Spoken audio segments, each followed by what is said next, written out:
शिवसेना कोणा एकट्याची नसून ही सर्वसामान्य जनतेची आहे या निकालावरून स्पष्ट झाले आहे। आता ठाकरे सर्वोच्च न्यायालयात गेले तरी आम्हाला फरक पडत नाही अशा शब्दात शिंदे गटाचे ज्येष्ठ आमदार अनिल बाबर यांनी आपल्या भावनांना वाट मोकळी करून दिली। विधानसभा अध्यक्षांनी अपत्रेबाबत निकाल दिल्यानंतर सांगली जिल्ह्यात मोठा जल्लोष करण्यात आला। शिवसेना शिंदे गटाची या निकालानंतर खानापूर आटपाडी मतदारसंघात जल्लोष करण्यात आला। शिंदे गटाचे आमदार अनिल बाबर यांच्या उपस्थितीत करगणी येथे फटाक्याची आतिषबाजी करण्यात आली। आमदार अनिल बाबर यांना फेटा नेसवत आणि पेढे वाटप करत जल्लोष केला। एकनाथ शिंदे आगे बढो, अनिल भाऊ आगे बढोच्या घोषणाबाजी करण्यात आल्या। यावेळी बोलताना अनिल बाबर म्हणाले, गेल्या वेळी सुद्धा शिवसेना म्हणून आमच्या बाजूनेच निकाल दिला होता, पण त्यांना लक्षात आलं नाही। पक्ष ज्या कारणासाठी चालवायचा असतो ती भूमिका घेऊन आम्ही यामध्ये उतरलो होतो। कुणाच्या एकट्याच्या मालकीची शिवसेना नाही, ही सगळ्या जनतेची आहे, हे आज सिद्ध झालं।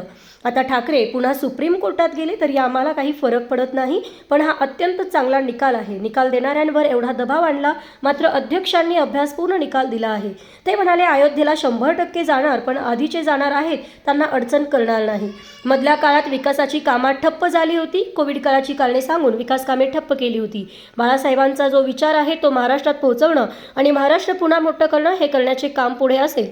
त्यांना जर शिवसेनेचे प्रेम वाटत असेल तर ठाकरेंनी आमच्या प्रचाराला यावं असे आवाहन त्यांनी यावेळी बोलताना केलं। भाऊ, महाविकास आघाडीमधील खतखत पासून ते बंड आणि शिवसेना कुणाची हा बऱ्याच दिवसापासून असलेला निर्णय आज झाला आहे शिवसेना शिंदे गटाची, काय भाव तुम्ही प्रमुख आमदार? आता खरं बघायला गेलं तर मागच्या वेळेस शिवसेना हे आमचीच म्हणून निकाल दिलेला होता आणि आम्ही बंड केलं होतं, म्हणजे त्यांच्या लक्षात आलं नाही की पक्ष ज्या कारणासाठी चालवायचा आहे ती भूमिका घेऊन आम्ही यात उतरलो होतो।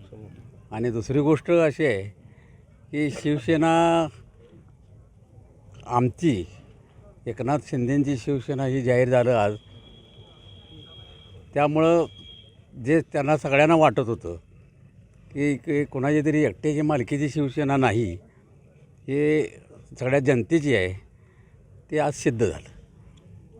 ठाकरे गट आता या निकालाच्या विरोधात सुप्रीम कोर्टात जात आहे। ते काय सगळ्यांना फोरम उपलब्ध असेल ते करतील, पण असं लोकांना लक्षात आलं ना काय होणार आहे काय नाही होणार आहे, त्यामुळं आता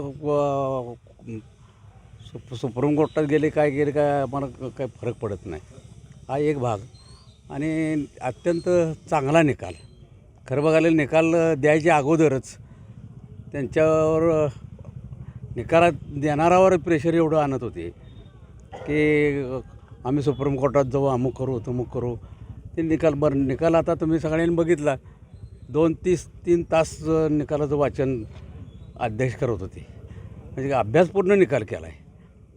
सगळ्या गोष्टी त्यांनी रेकॉर्ड आणलेल्या आहेत, म्हणजे पक्षाची व्हीपची नोटीसपासून ते घटना पक्षाची काय आहे या सगळ्या भूमिका त्या रेकॉर्डवर आणलेल्या आहेत।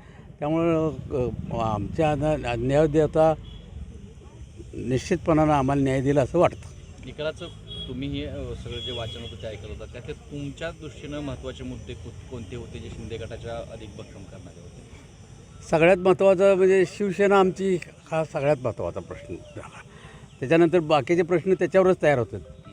तर शिवसेना हे आमची असं जाहीर झाल्यामुळं पुढच्या काही अडचणी सगळ्या संपल्या आणि आता त्याच्यानंतर पुन्हा निकालाचा कीच काढत बसण्यामध्ये काय फारसं हे नाही।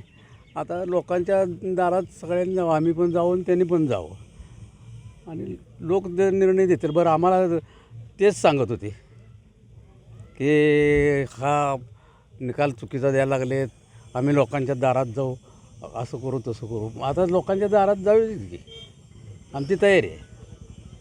आज हा ऐतिहासिक निकाल होता। सकाळपासून तुम्ही DPTCच्या बैठकीला गेलात, त्या बैठकीनंतर आता मतदारसंघातल्या सर्व विकास कामाच्या उद्घाटनाला तुम्ही देता। तुमच्या चेहऱ्यावर कोणत्याही पद्धतीचं टेन्शन असं काहीच नव्हतं, लोकांच्या कामात तुम्ही व्यस्त होता, काय गमक आहे? जनता ही गमक आहे। जनता माझ्याबरोबर असल्यानंतर, जनता आमच्याबरोबर असल्यावर कशाचं टेन्शन येतच नाही। आणि सुदैवानं आता राम आम्हाला मिळाला आहे।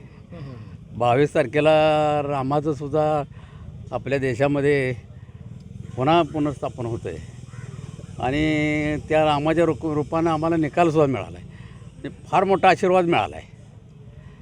त्यामुळं आम्हाला आणि आम्ही पहिल्यापासून कोणी कोणत्या काही नाही करत, आम्ही जनतेमध्ये राम बघतो. जय श्रीराम. अयोध्याला 100% जाणार, पण आपण आधी जे जाणार आहेत तिथं जाऊन आपण अडचण करायची नाही. आपण जाण्यापेक्षा जनतेला कसं जाता येईल या दृष्टीनं आधी भूमिका पार पाडायची. जी बाळासाहेबांची शिवसेना होती ते वलय पुन्हा शिंदेगड या शिवसेनेला कसं गतवैभव प्राप्त करून देईल काय? 100% विकास कामाचं जोर, हिंदुत्वाची भूमिका आणि विकास कामाचा जोर. शेवटी मधल्या काळामध्ये विकास कामाचं कामच ठप्प झालं होतं आणि कोणी काही जरी म्हणलं कोविडची कारणं सांगून काय संकट येत असते. आतासुद्धा थोडंफार कोविडचं संकट आलं होतं, पण सरकार घाबरलं नाही.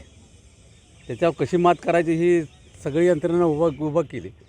तसं पुढच्या काळामध्ये सुद्धा जी बाळासाहेबांची भूमिका आहे, त्यांचा जो विचार आहे तो महाराष्ट्रात हे करणंच, पण त्याच्याबरोबर विकासाच्या दृष्टीने महाराष्ट्र पुन्हा उभा करणं हे मोठं काम करायचा प्रयत्न करणार. लोकसभेच्या दृष्टीनं तुम्हाला आता रान मोकळं झालं खरी शिवसेना म्हणून आता मोदींचं? 100% म्हणजे आता कोणी म्हणायचं सुद्धा काम नाही.